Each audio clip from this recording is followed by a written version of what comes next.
E aí, pessoal, hoje nós vamos falar de estruturas de repetição. Bom, na maioria das vezes, nós usamos computadores para realizar tarefas repetitivas. E é uma coisa que eles fazem bem. Na nossa disciplina, nós vamos estudar os tipos de estrutura de controle de repetição que existem. Existem algumas aí que nós não vamos focar nelas. As mais importantes para nós serão essas duas aí, ó, o para e o enquanto.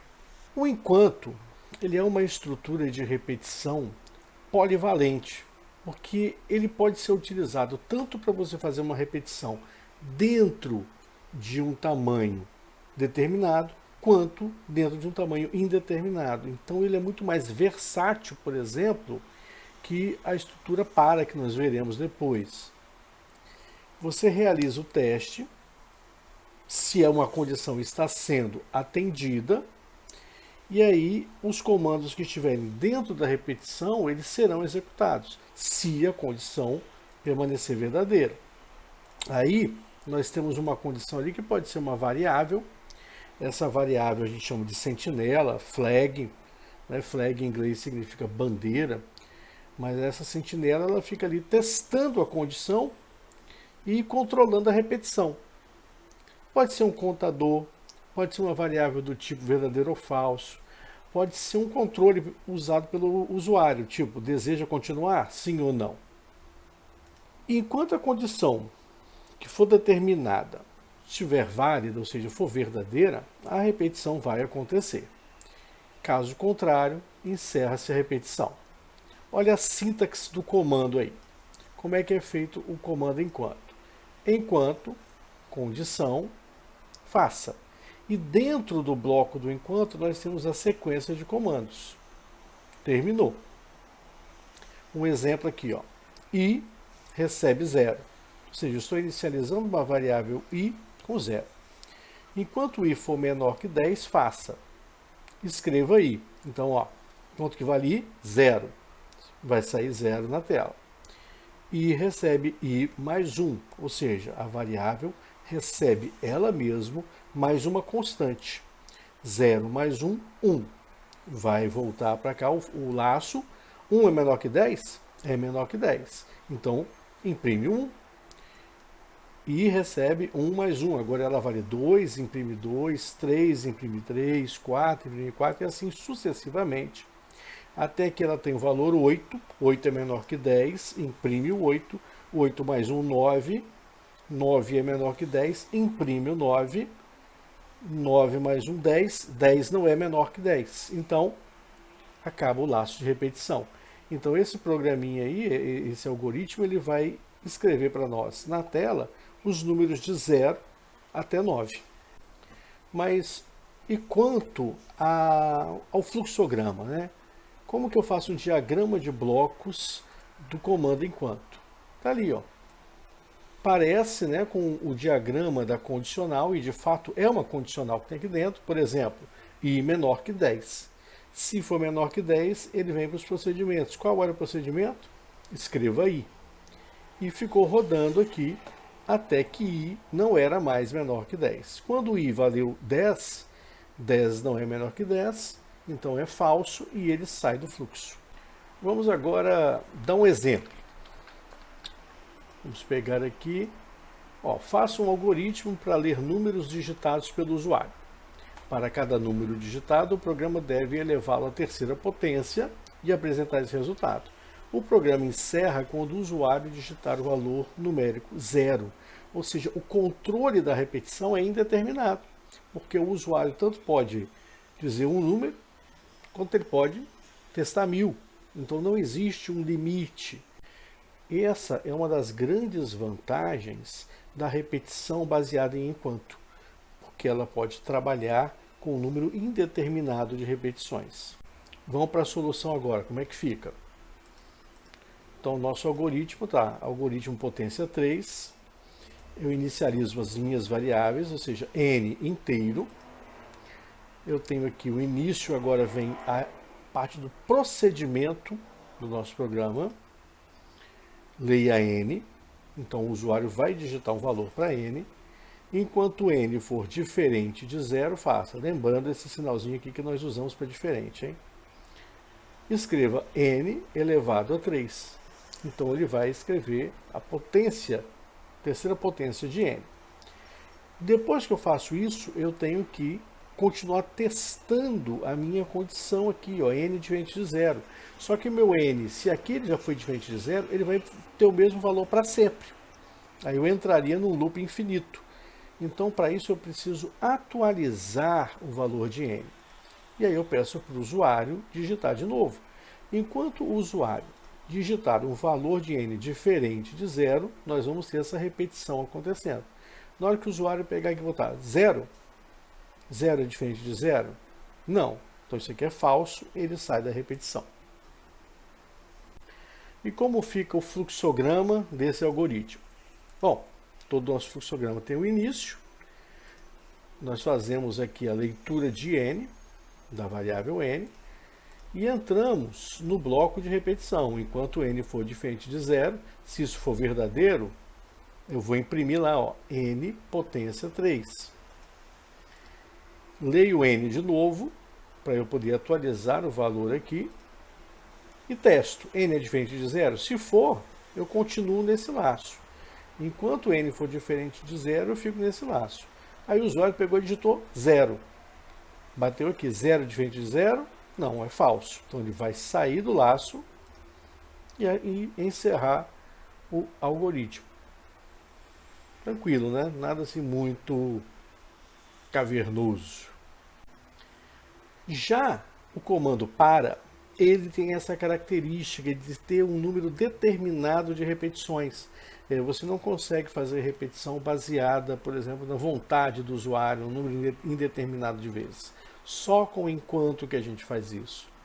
O para, ele tem que ser carregado quantas vezes você determinar. Mas você determina isso uma vez só. Então, é para, o nome da variável que vai variar o valor. De início, aqui você dá um valor inicial para ele, até o valor final. Passo n, isso significa de quanto em quanto. Qual que é a frequência? De 1 em 1, de 2 em 2? Aí ele vai executar a sequência de comandos dentro desse universo de repetição. Uma das questões do para é que ele consegue fazer com uma linha o que o enquanto precisa de 3 para fazer. É uma grande vantagem. Mas apenas para sequências de tamanho determinado. Aí você tem cada elemento desse, o que significa, né? Var é o nome da variável que nós vamos fazer com que altere aqui dentro. Início é o valor inicial que essa variável assume, até onde ela deve ir e qual é a frequência de alteração desse valor. Vamos dar um exemplo aqui embaixo da sintaxe em algoritmo para entender isso. Para ir de 0 até 10, passo 1, faça. Escreva aí. Então ele vai escrever 0, 1, 2, 3, 4, 5, 6, 7, 8, 9, 10. Acabou, saiu. Veja, eu precisei de 3 linhas de enquanto para fazer isso aqui. Eu tenho que inicializar i com 0, colocar lá enquanto i menor ou igual a 10, escreva i e recebe i mais 1. Tá vendo? São mais passos do que o para. O diagrama do para é idêntico ao diagrama do enquanto. Você tem ali a entrada, a condição, a repetição, caso o procedimento seja validado na condição aqui, né? Estou cumprindo essa condição como verdadeira. Virou falso, acabou, terminou, saiu do laço. Vamos agora ver um exemplo um pouquinho mais elaborado para a utilização do comando para. Vamos fazer um algoritmo para ler o nome e idade de 10 pessoas e retornar quantas tem mais que 35. Então começa lá, ó, algoritmo mais de 35. Depois nós já sabemos o que vem. Vem a declaração das variáveis. Idade, conte do tipo inteiro. Essa variável conte eu vou usar para contar quantas pessoas têm mais que 35 anos. E nome, que é do tipo caractere. E agora vem o início do processamento do nosso programa. eu inicializo a variável contadora com 0, porque se ninguém tiver mais que 35, eu vou dizer o que, ó, quantidade de pessoas com mais de 35, 0. E para ir de 1 até 10, passo 1, faça. Então eu vou, veja só, aqui eu vou cumprir as 10 leituras que eu preciso fazer. De 1 até 10, eu tenho 10 números aqui presentes. Leia nome e idade. Só que eu só vou contar quando a idade for maior que 35. Aí entra quem? O nosso comando condicional. Se a idade for maior que 35, então aí eu incremento o nosso contador. Conte vai receber, conte mais 1. Nós vamos estar somando quantos tem mais que 35 anos. Então, testei a idade, acumulei e posso agora encerrar o se, certo? E aí o meu vai de novo, agora vai para 2, procedimento 3, procedimento 4, procedimento, até chegar em 10. Quando ele chegar em 10, o fim para. E aí é que vem a o meu processamento, ele vai ser convertido em informação. Quando eu digo acima de 35 anos, conte. Então eu vou dar ali o total de pessoas que têm acima de 35 anos. E esse é o nosso algoritmozinho para fazer esse tipo de operação, com uma repetição combinada com uma condicional. E como ficaria o fluxograma desse algoritmo aqui, né? Então vamos lá para o fluxograma. Começo com o nosso início. Depois que você teve o início, você vai ter o seu contador recebendo 0. E aí vem a nossa condicional. O i vai receber de 0 a 9, incremento 1, ou ainda o i vai receber de 1 a 10, incremento 1. Por quê? Porque, veja, de 1 a 10 eu tenho 10 valores. De 0 a 9 eu também tenho 10 valores. Eu usei essa jogadinha de 1 a 10, passo 1, 0 a 9, passo 1, para que vocês entendam que isso é a mesma coisa. O que importa são quantas repetições. De 1 a 10 eu vou ter 1, 2, 3, 4, 5, 6, 7, 8, 9, 10. Vou fazer 10 repetições. E de 0 a 9? 0, 1, 2, 3, 4, 5, 6, 7, 8, 9. De 0 a 9 eu também faço as 10 repetições. É importante porque na programação a gente costuma muito inicializar variáveis contadoras com 0, ok? Então isso a gente vai ver na prática da programação que funciona assim. Explicado isso, o nosso i vai ter uma repetição determinada de 10 valores. Enquanto isso for verdade, ele vai ler nome e idade e aí ele vai testar. Se for maior que 35, ele vai somar 1 no nosso contador. Tinha 0, lembra? 0 mais 1, 1. Se não for, vai passar direto na condicional. Não há nada para ele fazer. E aí ele volta para o laço de repetição. Agora o meu i vale 1. Você vai ler o nome e idade, vai testar se é maior que 35. Se for, mais 1 no contador. E assim sucessivamente, até chegar no nosso i valendo 10. 10 não é 9, está acima. Então ele vai sair aqui, ó, falso, e vai imprimir a quantidade que ele calculou aqui dentro e encerra o nosso programinha. Para encerrar, eu vou dar um exemplo prático de comando de repetição usando uma ferramenta chamada de Scratch. Então, pessoal, agora que nós já vimos os conceitos aí de comandos de repetição, eu vou tentar demonstrar para você isso dentro do Scratch. O Scratch é uma plataforma de programação em bloco muito usada para ensinar programação para quem está começando. Nós usamos, inclusive, esse aplicativo no curso técnico integrado de informática para a internet. Vamos imaginar que eu quisesse desenhar um quadrado. Então aqui eu criei uma rotina, essa rotininha aqui é só para apagar a tela, deixar tudo bonitinho. A tela de exibição é aqui, ó. E esse aqui é o meu comando para criar uma linha. Quando eu executo, ele vai e cria a linha para mim. Se eu pressionar a barra de espaço, vai apagar esse trabalho aqui. Tá vendo? É minha rotina para limpar. Veja, criei uma linha. Só que eu preciso ainda criar mais 3 linhas. Como que eu posso fazer isso? Eu vou adicionar um comando aqui dizendo para a caneta virar 90 graus e vou traçar mais uma linha de 100 passos.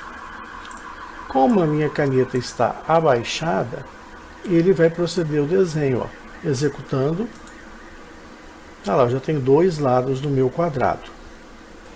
Então, seguindo uma lógica simples, bastaria que eu repetisse 4 vezes esse bloco aqui, ó, né? Só mudar aqui o grau para 90 e eu vou duplicar e vou duplicar de novo. Então eu vou ter 4 vezes essa repetição. Vou apagar o desenho que está lá e vamos testar de novo. Pronto, meu quadrado está desenhado. Ocorre que é justamente isso que nós não queremos que aconteça. Eu estou desenhando um quadrado. Se eu fosse desenhar um hexágono, por exemplo, eu teria que ter 6 repetições, certo? Com um ângulo inferior de 60 graus, por exemplo. Se eu fosse fazer um hexágono, eu teria que estar todos os meus graus aqui virados para 60. E eu ainda teria que ter mais 2 repetições. Vou puxar para cá para juntar tudo. Levo esse cara aqui, junto, vou limpar o desenho para executar de novo. Vamos ver? Está aí um hexágono. Tá vendo? Então, quanto mais lados minha figura, mais repetições iguais eu preciso fazer. E é justamente isso que os comandos de repetição visam eliminar. Se eu pegar todo este bloco, vamos voltar agora para a ideia do quadrado, que eu tinha 90 graus.